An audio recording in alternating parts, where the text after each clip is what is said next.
தமிழ்நாட்டில் தொகுதி மறுசீரமைப்பு விவகாரம் குறித்து வரும் 5ஆம் தேதி அனைத்து கட்சி கூட்டம்.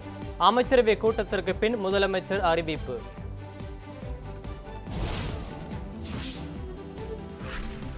தொகுதி மறுசீரமைப்பால் தமிழ்நாட்டில் மக்களவை தொகுதிகளின் எண்ணிக்கை 39 31 குறையும் ஆபத்து. முதலமைச்சர் மு.க.ஸ்டாலின் கருத்து. 8 கோடி ரூபாய் செலவில் கட்டப்பட்டுள்ள கலைஞர் நூற்றாண்டு குத்துச்சண்டை அகாடமி கட்டடத்தை திறந்து வைத்தார் முதலமைச்சர் ஸ்டாலின். குத்துச்சண்டை போட்டியில் வெற்றி பெற்ற மாணவர்களுக்கு கோப்பை வழங்கி வாழ்த்து தெரிவித்த முதலமைச்சர்.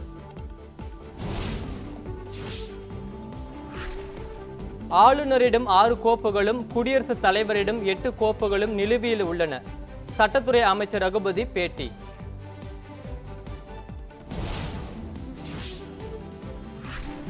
சென்னை அம்பத்தூரில் தகவல் தரவு மையத்தை திறந்து வைத்தார் முதலமைச்சர் மு.க.ஸ்டாலின்.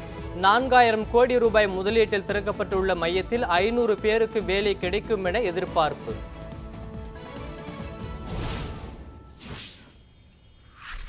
சென்னை தலைமைச் செயலகத்தில் முதலமைச்சர் தலைமையில் அமைச்சரவை கூட்டம். மும்மொழி கொள்கை உள்ளிட்டவை குறித்து ஆலோசனை என தகவல்.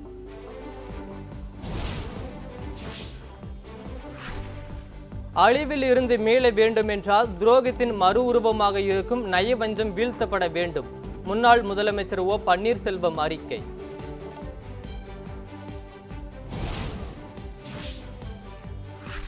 மக்களோடு கூட்டணி அமைத்திருக்கின்ற திமுக 2026 தேர்தலில் 200 தொகுதிகளை தாண்டி வெல்லும். அண்ணாமலையின் மிரட்டல் உருட்டல் எல்லாம் திமுகவிடம் பலிக்காது என அமைச்சர் சேகர்பாபு பேட்டி.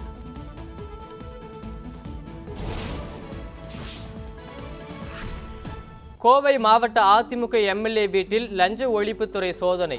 வருமானத்திற்கு அதிகமாக சொத்து சேர்த்ததாக எழுந்த புகாரின் அடிப்படையில் சோதனை என தகவல்.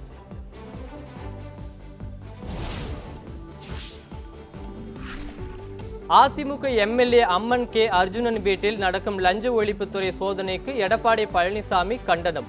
நிர்வாக திறமையின்மையை மறைக்க திசை திருப்ப ஏவும் ஆயுதங்களில் ஒன்றாக மாறிவிட்டது லஞ்ச ஒழிப்புத்துறை சோதனை என விமர்சனம்.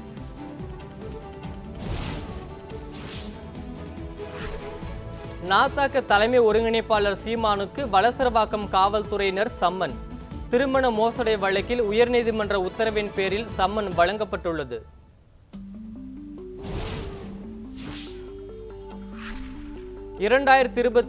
ஆண்டு நடைபெறவுள்ள சட்டமன்ற தேர்தல் என்பது தர்மத்திற்கும் அதர்மத்திற்குமான தேர்தல். முன்னாள் அமைச்சர் ராஜேந்திர பாலாஜி பேச்சு.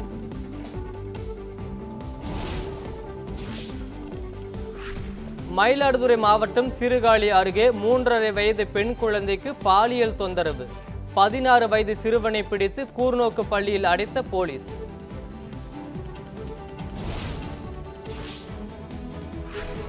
விரைவில் உலகின் 3வது பெரிய பொருளாதார நாடாக இந்தியா மாறும்.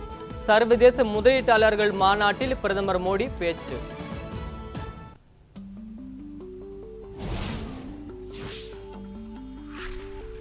அனைத்து மாநில தலைமை தேர்தல் அதிகாரிகள் மாநாடு டெல்லியில் வருகிற 4ஆம் தேதி தொடக்கம்.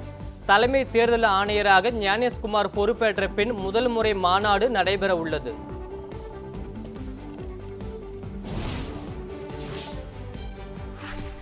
பிரயாக்ராஜ் நகரில் நாளையுடன் நிறைவடைகிறது மகா கும்பமேளா. இதுவரை 62 கோடிக்கும் மேற்பட்டோர் புனித நீராடி இருப்பதாக தகவல்.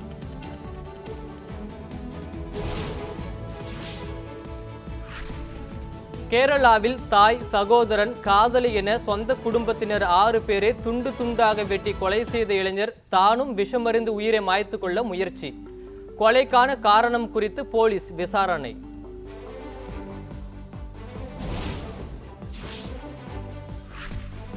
போப் பிரான்சிஸ் உடல்நிலையில் லேசான முன்னேற்றம். வாட்டிகன் நிர்வாகம் தகவல்.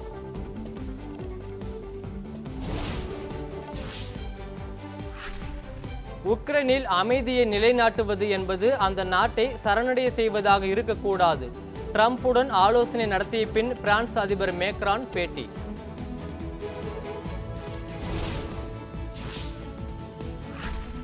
உக்ரைன் போரை முடிவுக்கு கொண்டு வருவதற்கான அமைதி முயற்சிகளில் ஐரோப்பிய நாடுகளும் பங்கேற்க வேண்டும். அமெரிக்க அதிபர் ட்ரம்ப் அழைப்பு.